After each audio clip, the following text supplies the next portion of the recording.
Buonasera a tutti, benvenuti a questa nuova puntata di Effetto Sera Talk Show su Social. Scusate la voce, ma l'umido ha preso anche le mie corde vocali.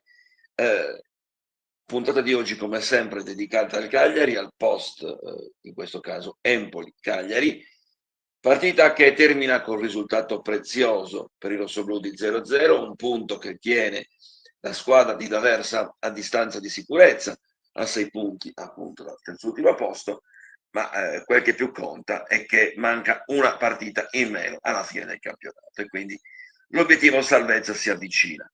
Certo è che non sarà e non è stata una partita da tramandare ai posteri, sicuramente non memorabile il gioco espresso dai rossoblù, ma si sapeva che sarebbe stata una partita molto difficile, forse non così brutta, ecco, devo essere sincero, perché comunque il Cagliari aveva 2 risultati su 3 e ci poteva stare anche il cercare di rischiare in qualche modo.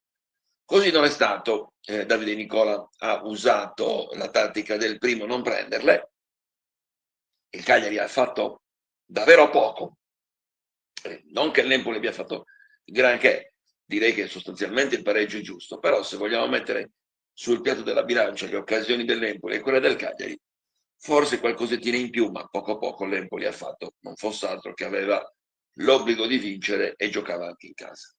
Però è anche vero che il Cagliari ha fatto davvero poco davanti, né Piccoli prima né Pavoletti dopo è stato incisivo, Luvumbo è stato sostituito alla fine del primo tempo, il migliore in campo secondo me è stato Gerry Mina e questo la dice lunga sul tipo di partita impostata dal tecnico rossoblu.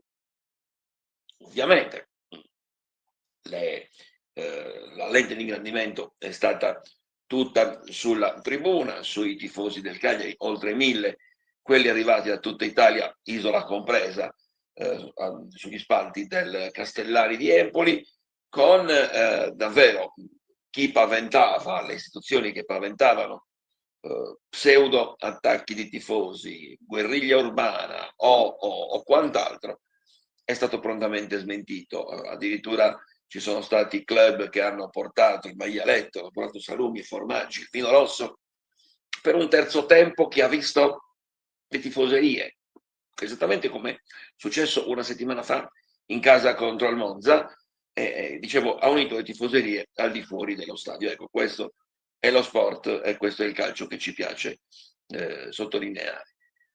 Il Cagliari, dicevo, esce rafforzato da un punto del genere, la politica dei piccoli passi sta dando i propri frutti. Vero è che se vogliamo trovare diciamo così,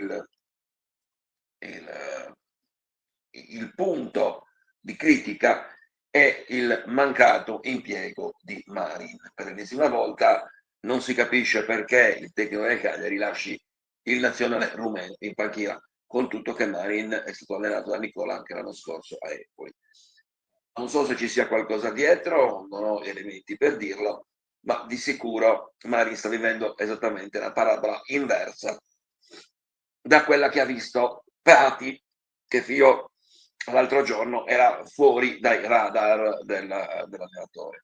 Prati assolutamente sufficiente, insieme a dopo stanno costruendo a centrocampo una diga importante, dirò più ragionatore di Macumbu, Prati, Macumbu un pochettino più lezioso, se vogliamo, sicuramente con più passo, ma Prati secondo me ha una qualità migliore. Però dicevo, io Mari non capisco perché fatichi a trovare il suo spazio in mezzo al campo di una squadra che non brilla certo per qualità, è il caso di dire, sicuramente buoni giocatori, ma manca diversa qualità.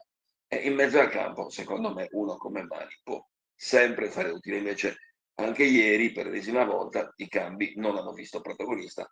Al centrocampo, ad esempio, è uscito Viola, ormai il suo alter ego naturale, Gianluca Gaetano, ed è uscito a dopo che era già ammonito ed è entrato De Iola. Quindi non lo so, sono un po' così sorpreso su quelle che sono le scelte dell'allenatore, ma lui avrà sicuramente di che